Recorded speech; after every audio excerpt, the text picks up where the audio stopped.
Give me the next few minutes and I'll make you a dangerously good YouTuber. And I don't mean just good at getting clicks. Yes, you need a strong idea and a thumbnail that people actually want to click. But the hard part, the part that separates a creator people obsess over from one they forget about instantly, is what happens the moment they start watching. I've spent almost 2 decades on YouTube and built over 15 million subscribers, and I started out as a complete beginner in front of the camera. So trust me, this can be learned because I literally learned it from zero. Now for the next few minutes, I'm gonna teach you the 3 skills that turn someone from an awkward beginner into someone that they can't stop watching. The first thing you have to get over is the camera itself, because you can have the best idea in the world, but it all falls apart the second you freeze up on screen. So let me give you the actual mechanics that kill the awkwardness, because being natural on camera is a skill that you build. It's not a personality that you're born with. Here's why you feel awkward in the first place. The second that record light turns on, you start watching yourself, you get self-conscious about how you look or how you sound. The fix is to shift your attention from yourself to the viewer, and 3 things will help you do that fast.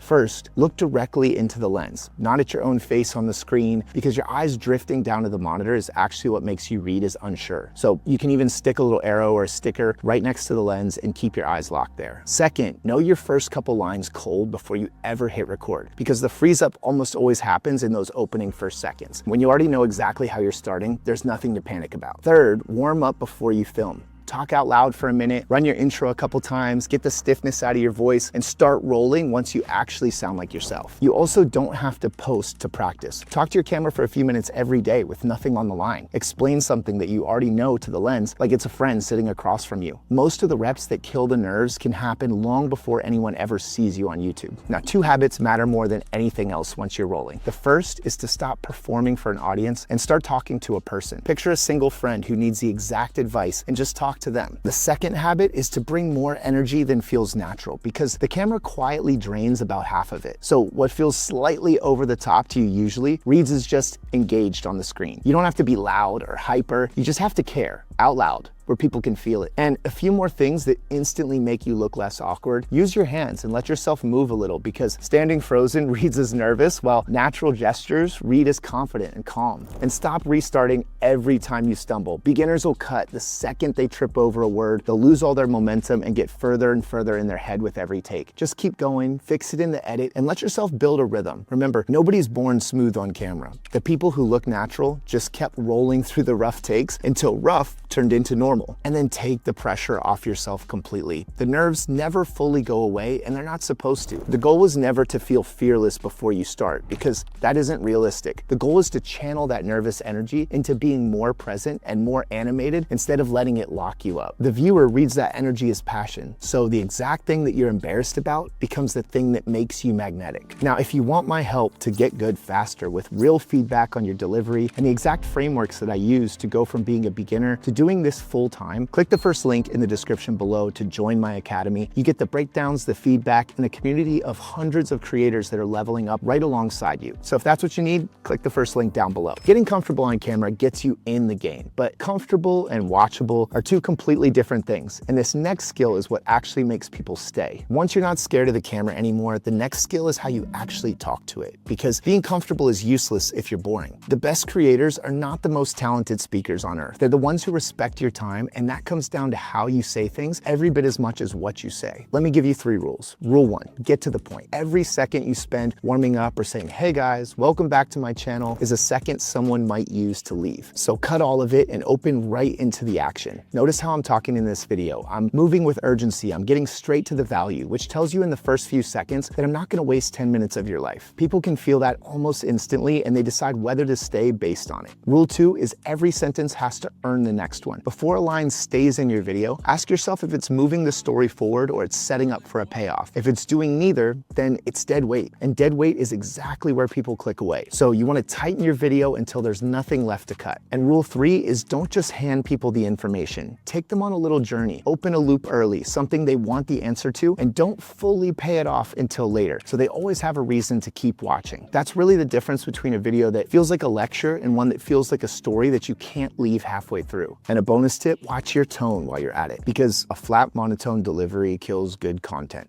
So you want to let your voice actually rise and fall with what you're saying. Add so much more life to it. And here's the fastest way to get better at all of this. Watch your own videos back. I know sometimes it can be painful. Nobody really likes the sound of their own voice, but watching yourself is where you catch the rambling and the exact moments where even you start to get bored. Remember, you cannot fix what you refuse to look at. And one more delivery trick that most people miss: use pauses on purpose. When you land an important point, stop for a beat and let it breathe. Beginners rush through everything at the exact same speed because silence feels scary on camera, but a well-placed pause makes people lean in, and it tells them that what you just said actually mattered. Speed up through the setup, then slow down on the payoff. That contrast alone makes you sound 10 times more confident than you feel. But confidence and clean delivery still aren't enough on their own, because there's one thing that separates the people who actually get good from the people who just look the part. You do not get good at this just by watching videos. You get good by doing it badly, a lot, until one day suddenly you're not bad anymore. And this is the part nobody wants to hear, because there's no clever shortcut hiding in it. The reps are the shortcut. When you're brand new, that's actually a gift, because there's no downside to posting constantly. If a video flops, almost nobody saw it. So you lost a little time and walked away with a lesson. Every upload is a free practice rep. So post way more than feels comfortable, and treat each one as a training instead of some performance that has to be perfect. Now, I have to warn you about the part that makes most people quit. There's a long, ugly stretch at the beginning where you're doing all the work, but almost nothing comes back, and I call it the dip. It took me years just to get my first 10,000 subscribers, and I talked myself out of quitting in my own head more times than I can count. But the moment I stopped seeing slow growth as failure and started seeing it as training, everything shifted. I went from years to reach 10,000 to hitting 1 million the very next year. See, the dip is where almost everyone gives up. It's usually right before the thing breaks wide open for them. Let me show you how fast this can move once it clicks. I worked with a fitness creator who was so discouraged that he kept messaging me maybe content just wasn't for him. His videos were stuck under 1,000 views with barely 100 followers, and he was ready to walk away. A few weeks later, after he stopped quitting on himself and just kept putting in the reps, he had videos doing 1, 2, even 5 million views, and he left his job to become a creator full-time. Same guy, same camera, same face. He simply stayed with it long enough to get good. And one more thing that compounds your reps even faster: pick 2 or 3 creators whose delivery you genuinely love and study how they do it. Not their topics, their delivery. Watch how they open, where they spend their energy, how they handle a transition, and when they choose to pause. Then steal those habits and run them through your own personality. You're not copying their content. You're learning the actual craft of holding attention from people who've already mastered it, and it shortens years off of your learning curve. So that's the whole thing. Commit to the reps, watch yourself back honestly, and get 1% better with every video, and refuse to quit while you're in the dip. If you do that, getting good stops becoming a question of if, and it quietly turns into a question of when. So most people are gonna watch this video, nod along, agree with it, and then never actually pick up a camera. And that right there is the real difference between the creators who blow up and the ones who don't. The talent gap is really a myth. The real gap is who's willing to be bad long enough to get good. And if you want help closing that gap faster with real feedback on your delivery, your presence, and your content, that's exactly what we do inside the Viral Creator Academy. So click the first link in the description if you want to check it out, and I'll see you in the next video.